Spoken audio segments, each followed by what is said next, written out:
আওয়ামী লীগের সাথে আমাদের বিশেষ বড় বড় পার্থক্য ছিল।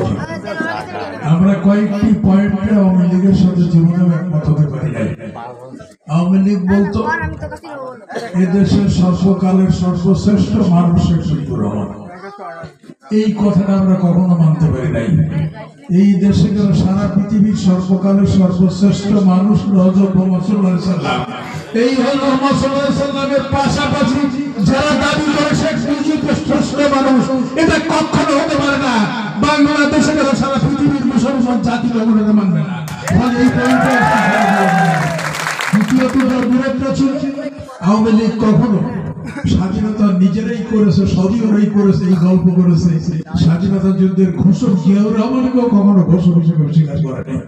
স্বাধীনতা জিয়াউর রহমান কালুঘাট বেতার কেন্দ্র থেকে স্বাধীনতার ঘোষণা দিয়েছেন, এটা সকলে আপনারা শুনেছেন ছিলেন না? এবং সেদিনে পাকিস্তান বাংলাদেশের 7 কোটি মানুষের 14 কোটি গান শুনেছিল যে জিয়াউর রহমান সাহেব স্বাধীনতার ঘোষণা দিয়ে দিল।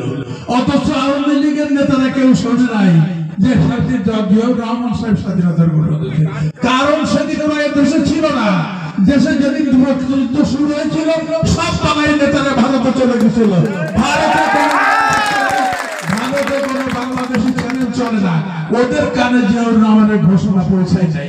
স্বাধীনতার যুদ্ধ করেছিলেন দেশের সাধারণ মানুষ, ছাত্র, যুবক, কৃষক, শ্রমিক, মেহনতি মানুষ, তারাই স্বাধীনতা যুদ্ধ করেছিল। তবে স্বাধীনতার যুদ্ধের দাবিদারে দেশের সকল মানুষ, আওয়ামী লীগ নয়। আওয়ামী লীগের দেশের নেতারা কেউ আওয়ামী লীগের নেতারা স্বাধীনতা যুদ্ধ করে নাই। বরং 9 মাস পর্যন্ত ভারতে বসে রিলিফ খেয়ে বাংলাদেশে এসে বড় মাতব্বর সাজে এদেশের মানুষকে শোষণ করে খেয়েছে। এই বিশেষ করে এই সমস্ত গুলো বিএনপি কখনো মেনে নিতে পারে নাই। তাই আওয়ামী লীগের সাথে আমাদের বিরোধ ছিল। এবং জিরো বিরোধের জেরি ছিল গত 16 বছর আওয়ামী লীগ যে অত্যাচার চালিয়েছে দেশের মানুষের উপরে। আমাদের সারা বাংলাদেশে 30 লক্ষের মতো মামলা আছে, যা বাংলাদেশের সকলের নামে মামলা আছে কম বেশি। আমি নিজে 11টা মামলা করেছি। সব মামলাগুলো বোমাবাজি করে, গাড়ি পোড়ানো, ট্রাক ভাঙা, বাস ভাঙা, এই সমস্ত মামলা, যেটা আমার বয়সে এইগুলো শোভা পায় কিনা আপনারা বলেন। তো ফলে এই মামলা এরকম দিয়ে আওয়ামী লীগ সব মানুষকে পুরো বাংলাদেশকে কারাগার বানানোর চেষ্টা করেছে। আজকে আল্লাহর রহমতে যেমন 71-74 পর্যন্ত সেদিন আওয়ামী লীগ কিন্তু 1971-74 আওয়ামী লীগের দেশের মানুষের ভোটের রাষ্ট্রীয় ক্ষমতা অধিষ্ঠিত হয়েছিল। মাত্র 4 বছর সময়ের মধ্যে লুটতরাজ করে দেশের মানুষকে অত্যাচার করে, নির্যাতন করে সমস্ত মানুষ আওয়ামী লীগের বিপক্ষে চলে গেছিল। সেদিন দেশে কোনো রাজনৈতিক দল ছিল না। আওয়ামী লীগের বিরুদ্ধে কোনো আন্দোলন হয়নি। আওয়ামী লীগের বিরুদ্ধে কোনো জনসাধারণ সমাবেশ হয়, সেখান থেকে রাজনৈতিক দল ছিল না। বিএনপির জন্ম হয় না, জামাতও নেই, মুসলিম লীগ মরে গেছে, ঠিক এই অবস্থায়।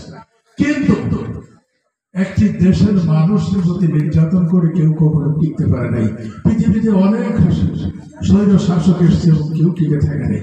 আর বাংলাদেশের সেদিন মানুষ কোন আন্দোলন নেই, তারপরে সব মানুষগুলো আল্লাহর কাছে প্রার্থনা করেছিল যে আল্লাহ এই জালেমের হাত থেকে বাঁচাও। তাই দেখা গেল এখন 1971-এর 15ই ডিসেম্বর, 15ই সেপ্টেম্বর শেখ এক রাত্রে শেখ মুজিবের ঝাড়ে বংশে নির্বংশ করে দিল আল্লাহ তাআলা।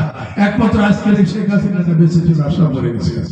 ফলে অন্যায় অত্যাচার করলে আল্লাহ সেটাকে মনে করে নেন।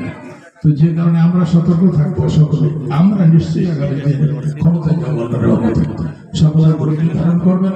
এবং আজকে রাজনীতির বক্তব্য বেশি না দিয়ে আগামীতে আরো জনসভা, আরো মানুষের সামনে হাজির হবো, সেদিন বলবো। আজকে শুধু এতটুকু বলি, অতি অল্প সময়ের মধ্যে যে সাধারণ নির্বাচন অনুষ্ঠিত হবে, সম্ভবত রমজানের 1 সপ্তাহ বা 10 দিন আগেই হয়ে যাবে। রমজান ফেব্রুয়ারি মাসে 15-16 তারিখের দিকে হবে, তার 8 দিন 10 দিনের আগে নির্বাচন হয়ে যাবে। এই নির্বাচন আমরা যারা চেষ্টা করছি, আল্লাহর রহমতে একটি নমিনেশনের সম্ভাবনা আমাদের আছে। আল্লাহর রহমত, আল্লাহ যদি বলুন সারা মনে রাখবেন,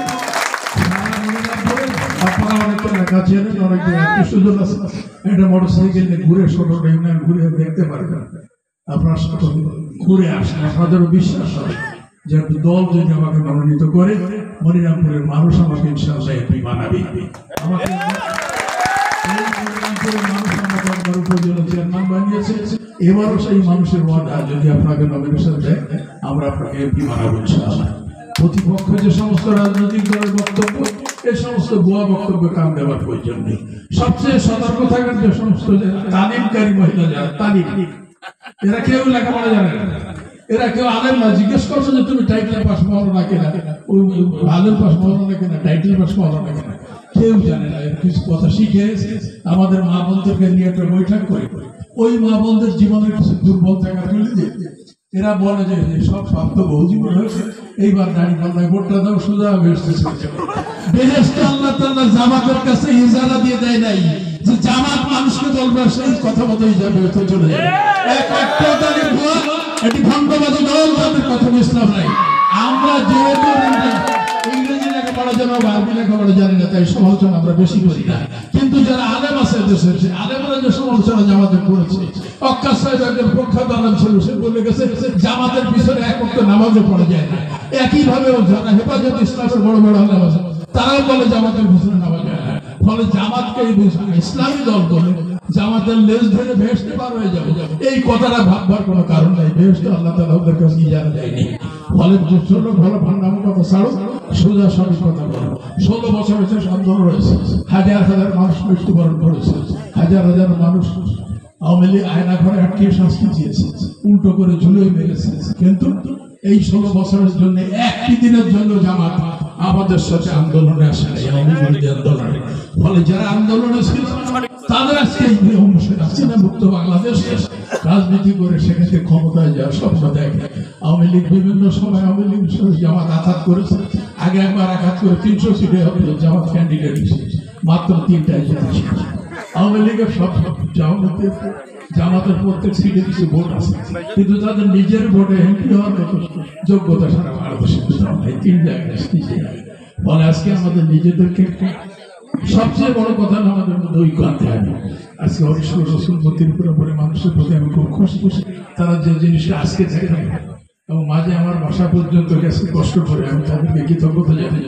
আর আজকে খুশি হলাম যে এখানে আর কারো বিরোধ, এই গ্রামে কারোর মধ্যে কারো বিরোধ নেই। এবং আপনারা আর মাত্র 5-6 মাসের মধ্যে বিরোধ সৃষ্টিটা করবেন না। পাশাপাশি ইউনিয়নের অন্য সব অর্ডার থেকে একজন করে লোক এখানে এসেছে, আপনারা দেখে যান। আপনাদের প্রত্যেকটা ওয়ার্ড চালু ইউনিয়নের হরিশ্বর রসুলপতির মতো বানাই দিতে হবে। যদি আপনারা সেটা করে দিতে পারেন, আমি আশা করবো চালু ইউনিয়নের 24,000 ভোট আছে। এই 24,000 ভোটের যেটা নেওয়ার ভুল করে পড়বে, তাছাড়া সব ভোটগুলো যেন আমার হয়। যদি আপনাদের মধ্যে ঐক্য থাকে তাহলে সব উন্নয়নের কথা বলছেন।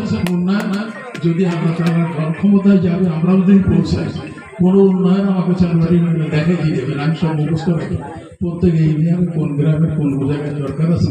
এই একটা ছোট্ট রাস্তার কথা বললেই লম্বা, এই রাস্তাটা এখনই কথা বলি, ও রাস্তা অতি অল্প সময়ের মধ্যে পাকা রাস্তা করে দেবো ইনশাআল্লাহ।